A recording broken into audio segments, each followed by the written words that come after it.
नमस्ते, मैं शशि पुरोहित। आज की योग क्लास प्रारंभ करने से पूर्व हम परमपिता परमात्मा का ध्यान करेंगे।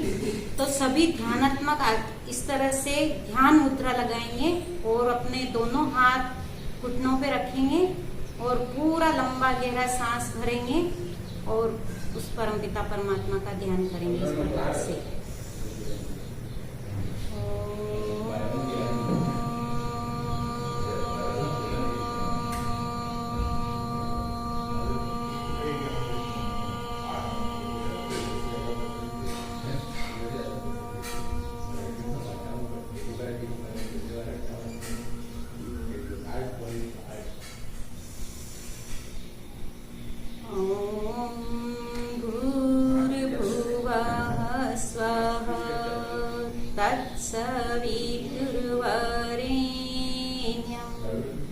भर्गो देवस्य धीमहि धियो यो नः प्रचोदयात्।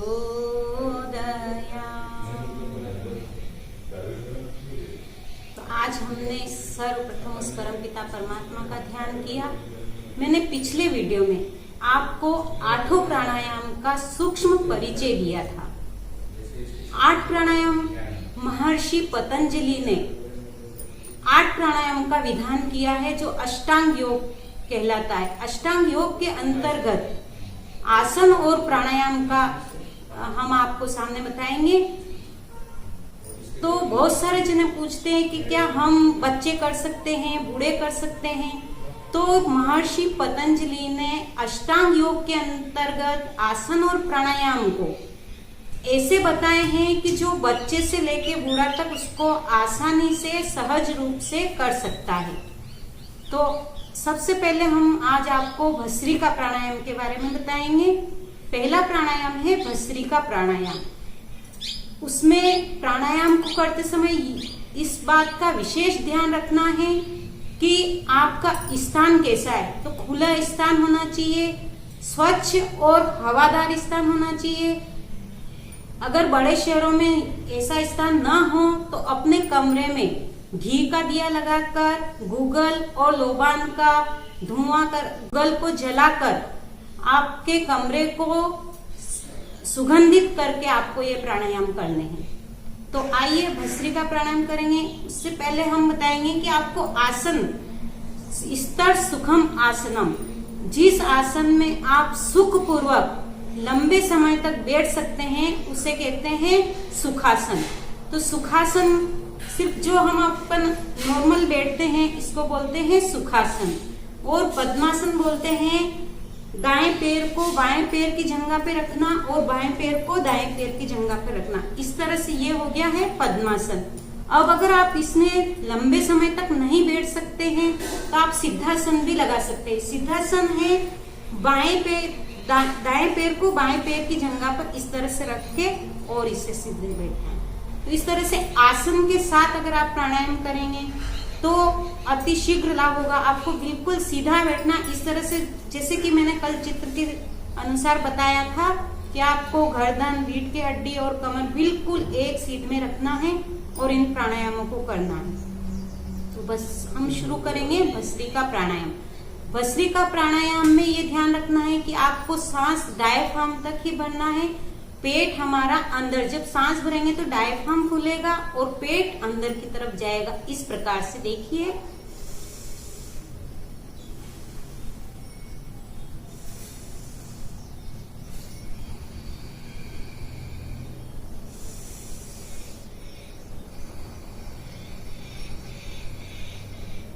लंबा गहरा सांस देना है पूरा और छोड़ना है।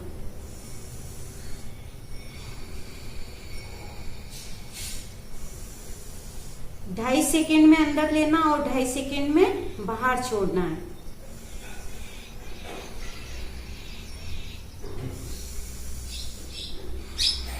जो पूर्णतया स्वस्थ हैं वह इसको तीव्र गति से भी कर सकते हैं इस प्रकार से।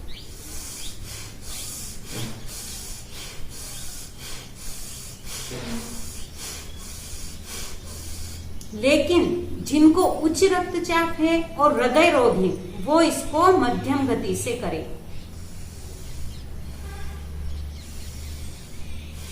इसका टोटल टाइम है 5 मिनट। 5 मिनट तक बिना रुके इसको करना है, लेकिन प्रारंभ में आप इसको 5 मिनट नहीं कर पाए तो कोई बात नहीं, आपको धीरे धीरे टाइम बढ़ाना है। 2 से 3 दिन में आप 5 मिनट बिना रुके इसको कर सकते हैं। अगर बिना रुके 5 मिनट नहीं करते हैं तो इससे कोई लाभ नहीं होता है। विधि भी आपको हमने बता दी है। अब इस प्राणायाम को करते समय आपको मन में यह संकल्प विचार चलने चाहिए कि ब्रह्मांड में विद्यमान दिव्य शक्तियां मेरे अंदर प्रवेश कर रही है और मैं पूर्णतया स्वस्थ हो रहा हूँ, मेरे शरीर के समस्त रोग दूर हो रहे हैं। इस प्रकार से संकल्प विचार के साथ किए हुए प्राणायाम से अति शीघ्र लाभ होता है और हर सांस के साथ आपको ओम का जाप करना है। ओम एक शरीर में, ओम कहते ही हमारे शरीर में एक वाइब्रेशन होता है और उससे हमारे रोग धीरे धीरे दूर हो जाते हैं। तो संकल्प विचार के साथ इस प्राणायाम को आपको करना है। जैसे cancer, lungs, fibrosis, muscular dystrophy, MS, SLE आदि असाध्य रोगों में इसको 10 मिनट तक भी कर सकते हैं। अब आइए, हमने आपको भस्त्रिका प्राणायाम पूरी तरह से आप बता दिया है। अब इससे क्या लाभ होता है, कौन से रोग दूर होते हैं। तो इससे यह लाभ होता है कि हमारे फेफड़े के अंदर जब शुद्ध प्राणवायु जाती है तो हमारे शरीर के फेफड़े के ऊपर जमे हुए विजातीय मल धीरे धीरे दूर हो जाते हैं और हमारे समस्त रोग दूर होते हैं। इससे सर्दी, जुखाम, एलर्जी, श्वास, साइनस आदि समस्त कफ रोग दूर होते हैं, फेफड़े सबल होते हैं और मस्तिष्क से संबंधित समस्त रोग इससे दूर होते हैं। तो ये हमने भस्त्रिका प्राणायाम बताया। इसके साथ ही हम आज आपको दांतों से संबंधित जो रोग हो जाते हैं उनसे किस प्रकार से हमें छुटकारा मिले उसका हम घरेलू उपचार के माध्यम से आपको बताएंगे। तो दांत हमारे पाचन क्रिया में सबसे सहायक होते हैं। अगर हम भोजन को चबा चबा के खाते हैं तो हमारी पाचन क्रिया स्वस्थ रहती। पाचन क्रिया हमारे पूरे शरीर के स्वस्थ होने में पाचन क्रिया का बहुत ही महत्वपूर्ण योगदान होता है। और पाचन क्रिया कब स्वस्थ रहेगी, जब हमारे दांतों से हम भोजन को चबा चबा कर खाएंगे। और हमारे दांत आजकल हम सुनते हैं कि छोटे बच्चों के भी दांत खराब हो जाते हैं और 30-35 वर्ष तक तो हमारे दांत, कई लोगों के दाढ़ें निकल जाती है और दांत खराब हो जाते हैं। तो हम फिर भोजन को चबा के नहीं खाते हैं तो उससे हमारी पाचन क्रिया पर भी इसका बहुत ही असर पड़ता है। तो हम आज आपको दांतों के रोग, जैसे कि आपके दांत में बहुत दर्द है, आपके दांत में खून आ गए हैं, पीप हो गए हैं और डॉक्टर ने बिल्कुल बोल दिया है कि ये सारे दांत आपके निकलवाने पड़ेंगे, इसका और कोई इलाज नहीं है। आप एलोपैथिक के पास जाओगे तो वो यही कहेंगे कि आपको दांत निकलवाने पड़ेंगे। तो हमारे पास आयुर्वेद में ऐसे घरेलू उपचार है कि आपको 1 दिन के अंदर आपको इसका फायदा नजर आएगा। तो जैसे एक तो है सरसों का तेल, सेंधा नमक और हल्दी, तीनों को पेस्ट बना लेंगे। हम तीनों को एक चुटकी भर लेकर और 2 बूंद उसमें सरसों का तेल डालेंगे और पेस्ट बना के इस उंगली से, जो सबसे बड़ी उंगली है, उससे आपको मंजन करना है। तो इससे आप रात को सोते वक्त करें, सुबह और शाम, रात को सोते वक्त करेंगे, 2 समय भी कर लेंगे तो आपको 1 दिन के अंदर आपको इसका फायदा दिखेगा। इसके अलावा जो एक्यूप्रेशर है, तो ये चित्र के अनुसार मैंने बताया है, ऐसे आपको एक्यूप्रेशर करेंगे, आपको अद्भुत लाभ मिलेगा। आप इसका प्रयोग करके देख लीजिए। और अभी एक अपामार्ग जड़ी बूटी, वो जो चित्र के अनुसार मैं आपको ये जड़ी बूटी बता रही हूँ, जो वर्षा काल में ही ये जो हमने आपको बताया, ये वर्षा काल में भारतवर्ष में जगह जगह उग जाती है।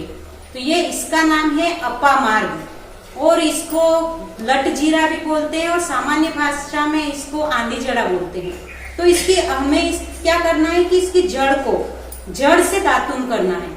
तो ये इतनी अद्भुत है कि आपके दांतों में अगर खून आ रहे हैं, झंझनाट है, पीप तक पड़ गए हैं, तो इसकी जड़ से मंजन करने से, दातुन करने से आपके दांतों की सारी समस्या इससे दूर हो जाएगी।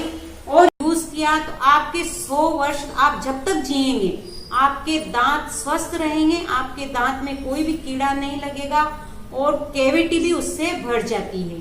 और जिसे झंझनाट है, पीप है, खून आ रहे हैं, वो सब आपकी दांतों की समस्या दूर हो जाएगी। तो हम आने वाले वीडियो में आपको कई प्रकार के रोग ऐसे हैं जिनको सिर्फ घरेलू उपचार के माध्यम से आप सही कर सकते हैं। घरेलू उपचार के माध्यम से आप उन रोगों को दूर कर सकते हैं।